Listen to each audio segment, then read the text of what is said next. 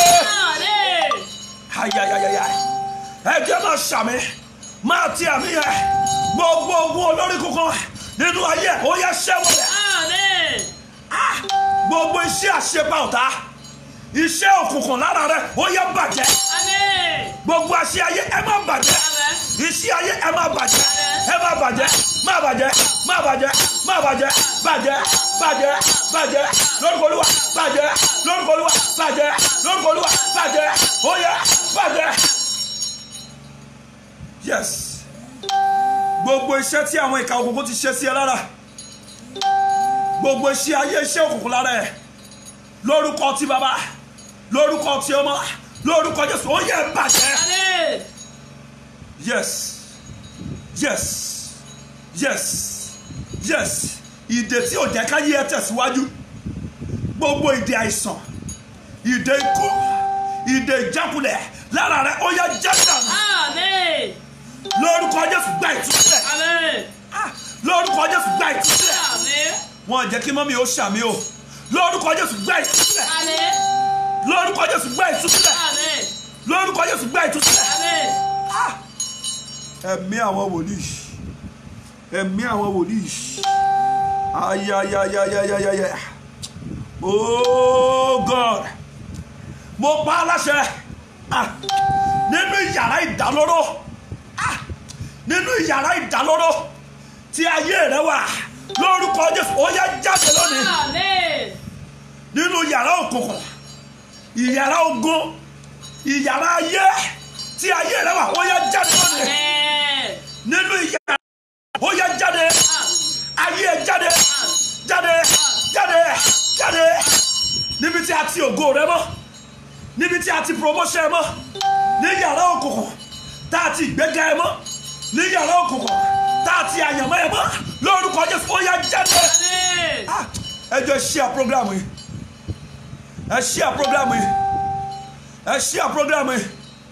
Mo pàṣẹ, oh God, Olúwa ní kí n tún sọ, ní yàrá òkùnkùn tá a ti àyànmọ́ ẹ mọ́, lórúkọ Jésù ó yá jáde lónìí. Lórúkọ Jésù ó yá jáde lónìí. Níbi tí a dá ayé ẹ dúró sí, lórúkọ Jésù a tú ọ sílẹ̀, a tú ọ sílẹ̀, lórúkọ Jésù a tú ọ sílẹ̀, lórúkọ Jésù. Orere gbogbo tí ayé ti gbà lọ lára rẹ, ẹ̀mí mọ́ dá padà. Gbogbo ire tá a ti gbà lọ lára rẹ, ire tá a ti gbà lọ lára rẹ, ire tá a ti gbà lọ lára rẹ. Ọkùnrin etí odò Bẹ́tísáídà yẹn, wọ́n gba ẹsẹ̀ lọ lára ẹ̀. Wọ́n mọ̀ pé tó bá rìn, ó máa lè wọnú tẹ́ḿpìlì dáradára, ó máa lẹ́nu ọ̀nà tẹ́ḿpìlì dáradára, kò sì lè wọ bẹ̀ nítorí pé a ti gba ẹsẹ̀ rẹ̀. Wọ́n lè ti gba ẹsẹ̀ èèyàn nínú ẹ̀mí. Tó bá gba ẹsẹ̀ èèyàn nínú ẹ̀mí, èèyàn ò ní pàdé aláàánú, èèyàn ò ní pàdé olóore. Àwọn ológun, àwọn tó máa fogun jàyàn nìkan lèèyàn máa pàdé. Ohun gbogbo tá a ti gbà lọ lára ẹ̀ tó dá yé dúró, lórúkọ Jésù ó yẹ gbà padà. Bọ́ọ̀rọ̀ yẹn ṣe jáde mọ́ fi ṣàwàdà, ẹ má máa ń di omi, bó yẹ ṣe ẹ má máa ń di ẹ̀. Mo pariwo gbogbo eré tí wọ́n gbà lọ lára ẹ̀ ó yẹ gbà padà. Ẹ wí tẹ̀lé mi, ẹ sọ pé lórúkọ Jésù, lórúkọ Jésù, ìrìn ayé mi tẹ́ gbà lọ, ìrìn ayé mi tẹ́ gbà lọ, ẹ bá ń gbé, ẹ bá ń gbé. ẹ sọ pé lórúkọ Jésù, lórúkọ Jésù, ìrìn ayé mi tẹ́ gbà lọ, ìrìn ayé mi tẹ́ gbà lọ, ẹ bá ń gbé, ẹ bá ń gbé. ẹ sọ pé lórúkọ Jésù, lórúkọ Jésù, ìrìn ayé mi tẹ́ gbà lọ, ìrìn ayé mi tẹ́ gbà lọ, ẹ gbà padà, ẹ bá gbára. ẹ sọ pé lórúkọ Jésù, lórúkọ Jésù, ògo mi tẹ́ gbà lọ, ògo mi tẹ́ gbà lọ, ẹ dá padà, ẹ dá padà. ẹ sọ pé lórúkọ Jésù, lórúkọ Jésù, ìwé ìgbéga mi, ìwé ìgbéga mi, èyí tẹ́ ti gbà lọ, èyí tẹ́ ti gbà lọ, ẹ dá padà, ẹ dá padà, ẹ dá padà, ẹ dá padà, ẹ dá padà, ẹ dá padà, ẹ dá padà, ẹ dá padà. padà. Yes, gbọ́ ìjìnlẹ̀ yìí, torúkọ Jésù bá ti dá sí ọ̀rọ̀ yẹn máa ń níyànjú ni. Yes, lọ́jọ́ ọjọ́ kan nínú ìwé Máàkù orí karùn-ún, Lúùkù orí karùn-ún, Pétérù wà létí odò, ó pẹja, ó ṣe wàhálà títí kò rí kankan pa. Ọ̀pọ̀lọpọ̀ náà ló ti ṣiṣẹ́, ó ti ṣiṣẹ́ 6 months ní ìsìn orí nǹkan tó lè account fún. Pétérù fún gbogbo òru ṣiṣẹ́, ó gbìyànjú, mo ń wéṣì ẹ̀ mọ́ lọ́wọ́, gbogbo ipá àtagbára tó ń wéṣì effort yẹ lórúkọ Jésù ẹ̀mí mọ́ gba ayé lọ́wọ́ wọn. Àmín. Gbogbo agbára tó ní kó máa ṣàṣedànù, agbára tó ń fàdúrà rẹ ṣòfò dànù, lórúkọ Jésù ẹ̀mí mọ́ gba ẹ̀ lọ́wọ́ wọn. Àmín. Lórúkọ Jésù ajá ayé rẹ̀ gbà. Àmín. Gbọ́ mi mà, lọ́jọ́ àfiyèsí yẹn bí Jésù ti débẹ̀ ó dé tí odò, ó dá sí ọ̀rọ̀ ẹ̀ dẹ̀ níyanjú níbi tó ti ṣiṣẹ́ àṣedànù, á dẹ̀ gba òkú ẹ̀ fún padà. Olùfẹ́, arákùnrin kan wà, oh my God, ẹ̀rí wọn rèé o. Ní gbogbo ìgbà ìjákulẹ̀ dédédé bí ìjákulẹ̀ ṣe dé nínú ìrírí ìjákulẹ̀ yìí òun náà ti connect wọn pẹ̀lú mi, ṣùgbọ́n gbogbo ìgbà wọn máa ń ronú, wọn wá ti dẹni tó jẹ́ pé ó máa ń ní onírúurú àìsàn ìfúnpá gíga gbogbo ẹ̀. Nígbà tí mo pray fún wọn, ẹmọ tó Olúwa ní ká máa ṣe ní everyday ni Olúwa ní ká máa porúkọ Jésù ní 71 times. Mo lólúwa ṣáà ní yomi sí mímọ́, Olúwa ní rárá. Olúwa ní ṣáà ní ṣe ọṣẹ sí, Olúwa ní rárá. Olúwa ní ṣe òní ìdànù ẹtì olè, ó ní rárá. Nígbà tó fi máa porúkọ Jésù ní 71 times everyday, àìsàn máa lọ kúrò lára ẹ̀. Mo lo orúkọ Jésù. Gbogbo ẹ̀yin tẹ́ ẹ ní àìsàn tẹ́ ń wò mí, gbogbo ẹ̀yin tí ayé ti gbé nǹkan sí lára, gbogbo ẹ̀yin tí ayé ti gbé ọfà sí lára, àmì mẹ́ta fọ́yà mẹ́ta ni, àmì mẹ́ta fọ́yà mẹ́ta lórúkọ Jésù, ọfà ayé lára rẹ̀ ó yá jáde. Àmín. Àmín. Àmín. Fire. Fire. Fire. Ẹ máa tú àmì yẹn ṣe. Mo ní lórúkọ Jésù, gbogbo tí ayé gbé sí àyànmọ́ ẹ̀ tó ń fa ayé rẹ̀ sẹ́yìn, lórúkọ Jésù, ogun tí ayé gbé sínú àyànmọ́ ẹ̀ tó ń dá ayé rẹ̀ dúró, lórúkọ Jésù ó yá jáde lónìí. Àmín. Àmín. Àmín. Fire. Fire. Fire. Lórúkọ Jésù, mo pa láṣẹ, ayayayaya, àbáyé, get me a key please, get me a key. Ẹ wo ṣé tí àwọn ìkà òkùnkùn máa ṣe, wọ́n á gẹ́ẹ̀tì irú kọ́kọ́rọ́ báyìí, wọ́n á fi awọ wé, tán bá fi awọ wé, wọ́n á parí orúkọ èèyàn sínú ẹ̀, tán bá ti parí orúkọ èèyàn sínú ẹ̀, wọ́n á wá pọ̀ orúkọ yẹn sí, lágbájá ọmọ lágbájá o, lágbájá ọmọ lágbájá o. Ohun tá a bá ti fàgádágodo ètí kì í rí ta mọ́, wọ́n á wá tì í, wọ́n á wá yọ kọ́kọ́rọ́ yẹn, wọ́n á lọ sọ́ sódò, wọ́n á lọ mú eléyìí, wọ́n á lọ jù sí ìlú mi, wọ́n á lọ dijọ́ táwọn méjèèjì bá tó pàdé kán tó rí ọ̀nà àbáyọ. Gbogbo àṣepá iṣẹ́ ayé lára ẹ̀, ẹjọ́ ẹ ṣàmì o, gbogbo àṣepá iṣẹ́ ayé lára ẹ̀ lórúkọ Jésù ó yá bàjẹ́. Àmín. Ẹ máa ṣàmì bí àwọn àsọtẹ́lẹ̀ ṣe ń jáde, lórúkọ Jésù ni mo lò. Gbogbo àṣepá iṣẹ́ ayé lára ẹ̀ lórúkọ Jésù ó yá bàjẹ́.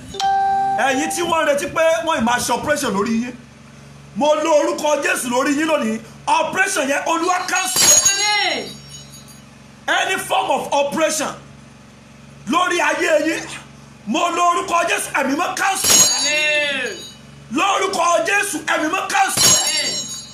Lórúkọ Jésù ẹ̀mí mọ́ cancel. Àmín.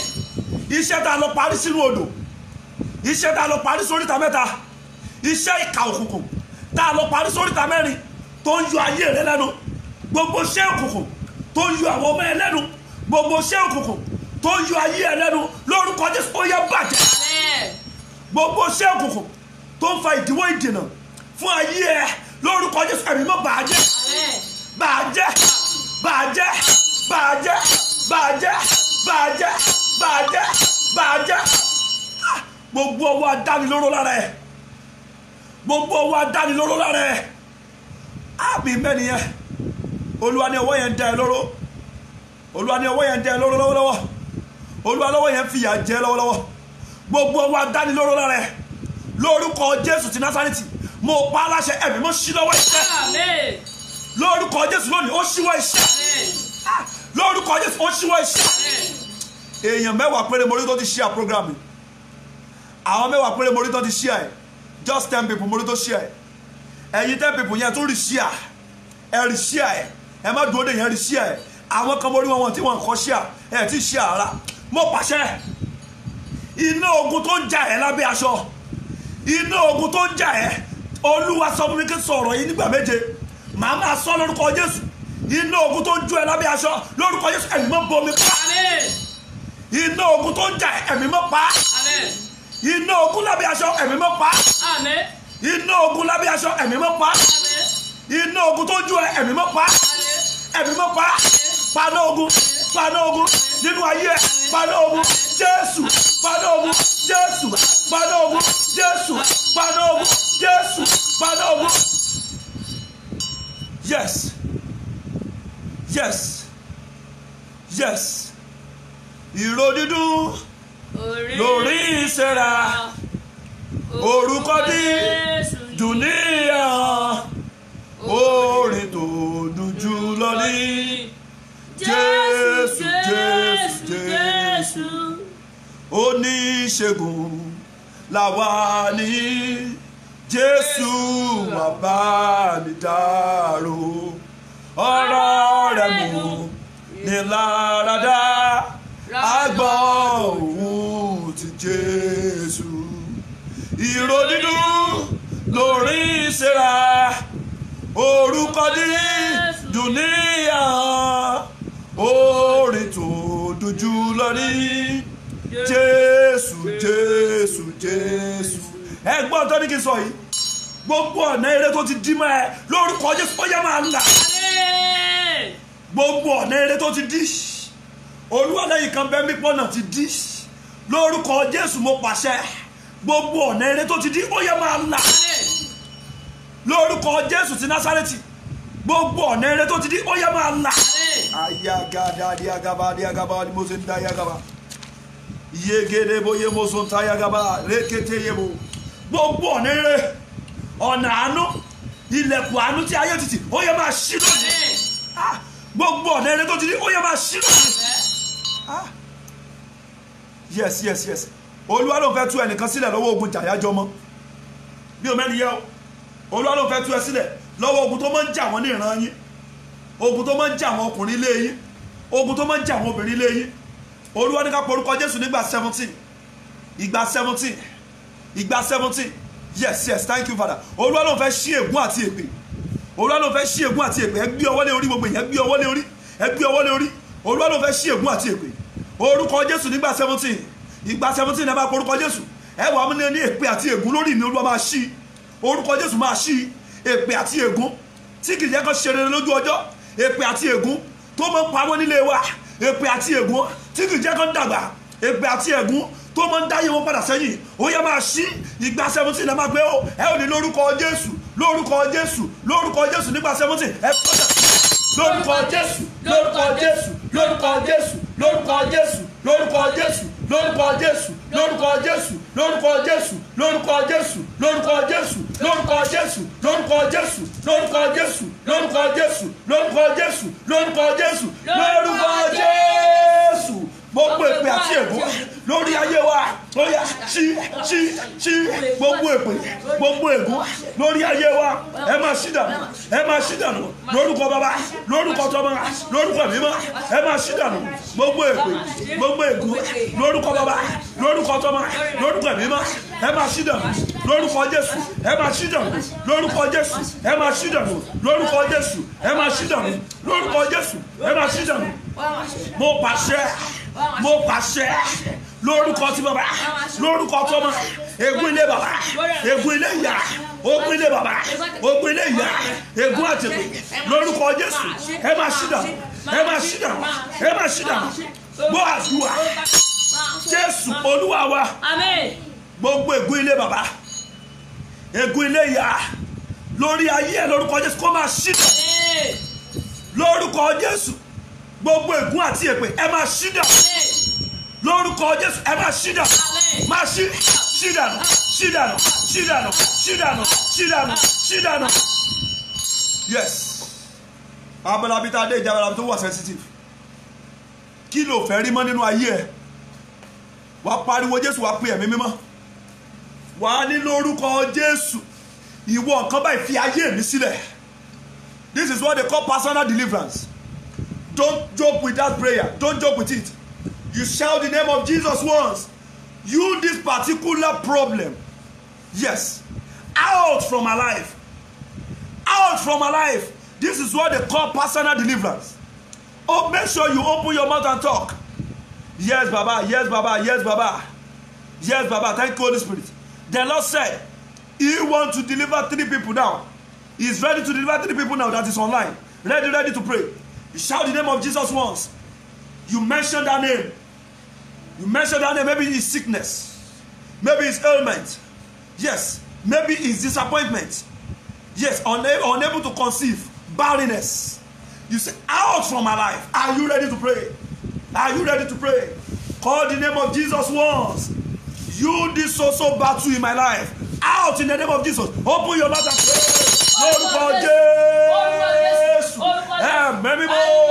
Gbogbo ogun ayé lára yín. Ó yá jáde. Ó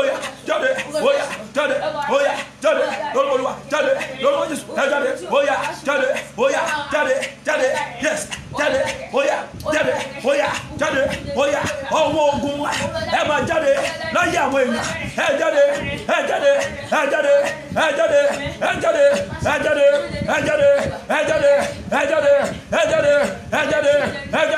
Ogun ayé ẹ máa ṣẹ́, ogun èṣù ẹ máa ṣẹ́. Ó yá. Jésù Olúwa wa. Amen. Lórúkọ tí Bàbá tọmọ tì mímọ́. Ohun gbogbo tó olóòfẹ́ mọ́ láyé ẹ lónìí, ó yá kó fi ayé ẹ sílẹ̀. Amen. Ohun gbogbo tó olóòfẹ́ mọ́ láyé ẹ lónìí, ó yá kó fi ayé ẹ sílẹ̀. Amen.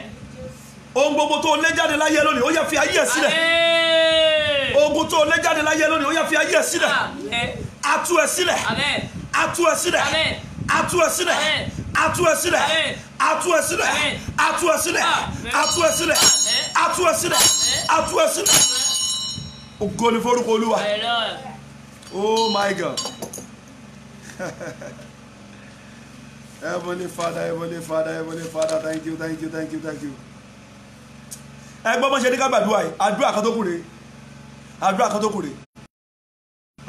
Tọ́lá àwọn tí wọ́n ti break, mo fẹ́ kàn lọ break. Ẹ jọ̀ọ́ ẹ má gbàgbé ní ọ̀la.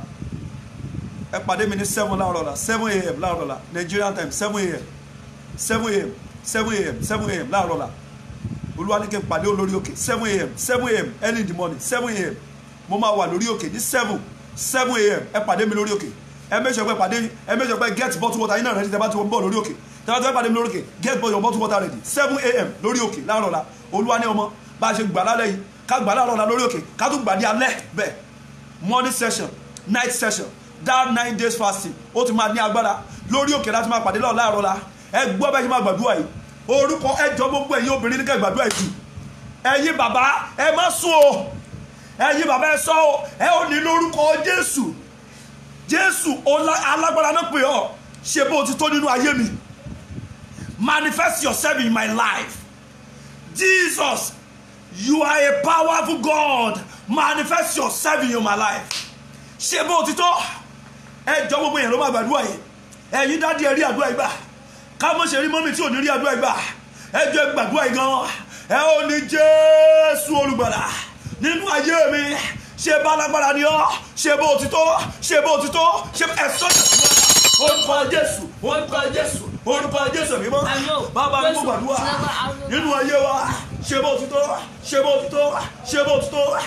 ti tó alábàárà yagada yabalẹ̀ mo ṣe gẹ́gẹ́ yegada yabalẹ̀ mo ṣe táyàbá mezuaga yabalẹ̀ mo dragada Olúwa ní kí n kúnlẹ̀ mo dúró lórí ìkúnlẹ̀ nínú ayé yìí Olúwa kó ṣe bó ti tó ẹ̀mí mo ṣe bó ti tó nínú ayé yìí ṣe bó ti tó nínú ayé yìí ṣe bó ti tó Jésù olùgbàlà ṣe bó ti tó nínú ayé àwọn èèyàn yìí ṣe bó ti tó jẹ́rìí ara rẹ̀ gbọ́ àdúrà Jésù Olúwa wa mo dúró lórí mo kúnlẹ̀ mo sọ tàṣẹtàṣẹ ẹ máa ti àmì nínú ayé yìí ẹ̀mí mọ́ kó ṣe bó ti tó nínú ayé yìí Jésù olùgbàlà kó ṣe bó ti tó nínú ayé rẹ Jésù olùgbàlà jẹ́rìí ara rẹ̀ nínú ayé ọmọ ẹ̀ jẹ́rìí ara rẹ̀ Jésù oníṣẹ́ ìyanu o Jesus Christ the miracle worker nínú ayé yìí kó ṣiṣẹ́ ìyanu látàlẹ́ yìí ni mo ti fẹ́ kẹ́ máa rí before we finish this 9-day special program. That miracle that you've been thirsty for, that miracle that you have been thirsty for, receive it tonight in the name of Jesus. Mo kúnlẹ̀, mo sọ sínú ayé ẹ, ìyanu tó ti pòǹgbẹ fún, lórúkọ Jésù ó yá gbà Amen. ìyanu tó kàn nínú ayé ó yá gbà Amen. ayé kó gba ìyanu Amen. gba ìyanu gba ìyanu gba ìyanu Jésù oníṣẹ́ ìyanu kó ṣiṣẹ́ ìyanu Amen. nínú ayé kó ṣiṣẹ́ ìyanu Amen. nínú ayé kó ṣiṣẹ́ ìyanu Amen. Jésù oníṣẹ́ ìyanu o nínú ayé kó ṣiṣẹ́ ìyanu Amen. nínú ayé kó ṣiṣẹ́ ìyanu Amen. nínú ayé kó ṣiṣẹ́ ìyanu Amen. nínú ayé kó ṣiṣẹ́ ìyanu Amen. bẹ́ẹ̀ ni yóò ṣe rí Amen. ògo ni forúkọ Olúwa Hallelujah. ògo ni forúkọ Olúwa Hallelujah. ògo ni forúkọ Olúwa Hallelujah. Olúwa ló ti fọwọ́ kẹyàn méje ògo ni forúkọ Olúwa Hallelujah. yes Olúwa náà ṣe àtúnṣe àwọn kan nínú ayé àwọn kan yes in tó ń ṣẹyàn tó níyàn lára nínú inú Olúwa ló níyàn lára nínú bá ti ń gbàdúrà Olúwa níbẹ̀ ni wọ́n ṣe àtúnṣe wọ́n ṣe àtúnṣe àwọn ẹsẹ̀ kan àwọn ọwọ́ kan wọ́n ṣe àtúnṣe yes yes ìró dídùn lórí ìṣẹ́ra orúkọ dídùn ní ahọ́n orin tó lójú lọ ní Jésù Jésù Jésù. Ó gbàdúrà ìyanu tó gbà lálẹ́ òní ọ̀tá òkùnkùn ayé wọn ní bàjẹ́ mọ́ ẹ lọ́wọ́. Amen. That miracle that you receive today, the kingdom of darkness will not destroy it in your life in the name of Jesus. Amen. Thank you, our Father. Thank you, Lord. Go and get your bottle water. Get your bottle water ready now. Get your bottle water.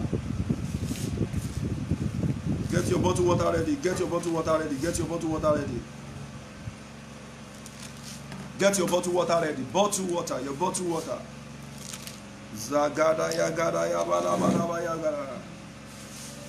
Yazegelebo sentelebo yegelebo sontayagaba. Get your bottle water ready now. I want to pray on that bottle water. If you don't have bottle water, just go and get water. Just get your bottle. Get water. Get water. Mama kan pé àwọn náà wò mí báyìí. Wọ́n sọ testimony lánàá. Nǹkan ìbọ̀dè tó ń bá wọn gbélé tí wọ́n mọ̀. Nígbà tán fomi wọn inú ilé wọn ní àná, nǹkan ìbọ̀dè tó jáde nílé wọn. Ní àárọ̀, wọ́n mọ ìbọ̀dè tọ́jọ́ ń gbé lábẹ́ nínú ilé wọn. Abẹ́ chia nana ti gba jáde ìbọ̀dè tọ́jọ́ ń gbélé. Òun ló fún wọn promo ọ̀dẹ̀ mọ̀. So jọ bí n bá ṣe bólúwa bá ṣe ní ká lo omi ẹ jẹ́ ká máa lo bẹ́ẹ̀ ó ṣe pàtàkì. Ẹ ṣí omi yẹn ẹ ṣí ẹ ṣí ẹ ṣí ẹ ṣí. Ògo ni fún bàbá àti fún ọmọ àti fún Ọlọ́run ẹ̀mí mọ́. Àkọ́ ṣe ó bẹ́ẹ̀ nísìn bẹ́ẹ̀ ní oṣù máa rí nígbà gbogbo ayé àìnípẹ̀kun àmín. Ẹ máa wí tẹ̀lé mi. Nígbà tí Ísírẹ́lì jáde kúrò ní Íjíbítì. Nígbà tí Ísírẹ́lì jáde kúrò ní Íjíbítì. Tí ara ilé Jákọ́bù kúrò nínú àjèjì ènìyàn. Tí ara ilé Jákọ́bù kúrò nínú àjèjì ènìyàn. Júdà ní ibi sinmi rẹ̀. Júdà ní ibi ìsinmi rẹ̀. Ísírẹ́lì di ìjọba rẹ̀. Ísírẹ́lì di ìjọba rẹ̀. Òkun rí. Òkun rí. Ó sá. Ó sá. Jọ́dánì padà sẹ́yìn. Jọ́dánì padà sẹ́yìn. Àwọn òkè ńlá fò bí àgbò. Òkè ńlá fò bí àgbò. Àti àwọn òkè kékèké. Àti àwọn òkè kékèké. Bí ọ̀dọ́ àgùntàn. Bí ọ̀dọ́ àgùntàn. Kí ló ṣe ọ́? Kí ló ṣe ọ́? Ìwọ òkun. Ìwọ òkun. Tí o fi sá. Tó fi sá. Ìwọ Jọ́dánì. Ìwọ Jọ́dánì. Tí o fi padà sẹ́yìn. Tó padà sẹ́yìn. Ẹ̀yin òkè kékèké. Ẹ̀yin òkè kékèké. Ẹ̀yin òkè ńlá. Ẹ̀yin òkè ńlá. Tí ẹ fi ń fò bí àgbò. Tẹ́ fi ń fò bí àgbò. Àti ẹ̀yin òkè kékèké. Àti ẹ̀yin òkè kékèké. Bí ọ̀dọ́ àgùntàn. Bí ọ̀dọ́ àgùntàn. Wárìrì. Wárìrì. Ìwọ ilẹ̀. Ìwọ ilẹ̀. Níwájú Olúwa. Níwájú Olúwa. Níwájú Ọlọ́run Jákọ́bù. Níwájú Ọlọ́run Jákọ́bù. Ẹni tó sọ àpáta. Ẹni tó sọ àpáta. Di adágún omi. Di adágún omi. Àti òkúta ìbọn. Àti òkúta ìbọn. Di orísun omi. Di orísun omi. Àmín. Àmín. Ògo ni fún bàbá àti fún ọmọ àti fún Ọlọ́run ẹ̀mí mọ́. Yóò tún aláti kọ́ ṣe ó ń bẹ nísìn bẹ́ẹ̀ ni ó sì máa rí nígbà gbogbo ayé àìnípẹ̀kun àmín. Ẹ máa wí tẹ̀lé mi kí Olúwa kí ó gbóhùn wa ní ọjọ́ ìpọ́njú. Kí Olúwa kí ó gbọ́ wa ní ọjọ́ ìpọ́njú. Orúkọ Ọlọ́run Jákọ́bù kí ó dáàbò bò wá. Orúkọ Ọlọ́run Jákọ́bù kó dáàbò bò wá. Kí ó rán ìrànlọ́wọ́ sí wa láti bí inú rẹ̀ wá. Kí ó sì tì wá lẹ́yìn. Kó sì tì wá lẹ́yìn. Láti Síónì wá. Láti Síónì wá. Kí ó rántí ọrẹ ẹbọ wa gbogbo. Kí ó rántí ọrẹ ẹbọ wa gbogbo. Kí ó sì gba ẹbọ sísun wa. Yóò sì gba ẹbọ sísun wa. Kí ó fi fún wa. Kí ó fi fún wa. Gẹ́gẹ́ bí tinú wa. Gẹ́gẹ́ bí tinú wa. Kí ó sì mú gbogbo ìmọ̀ wa ṣẹ. Kí ó sì mú gbogbo ìmọ̀ wa ṣẹ. Àwa ó máa kọrin ayọ̀ ìgbàlà rẹ. Àwa ó máa kọrin ayọ̀ ìgbàlà rẹ. Àti ní orúkọ Olúwa Ọlọ́run wa. Àti ní orúkọ Ọlọ́run wa. Ni àwa ó fi ọ̀págun wa dé ilẹ̀. Àwa ó fi ọ̀págun wa dé ilẹ̀. Kí Olúwa. Olúwa. Kí ó mú gbogbo béèrè wa ṣẹ. Kí ó mú gbogbo béèrè wa ṣẹ.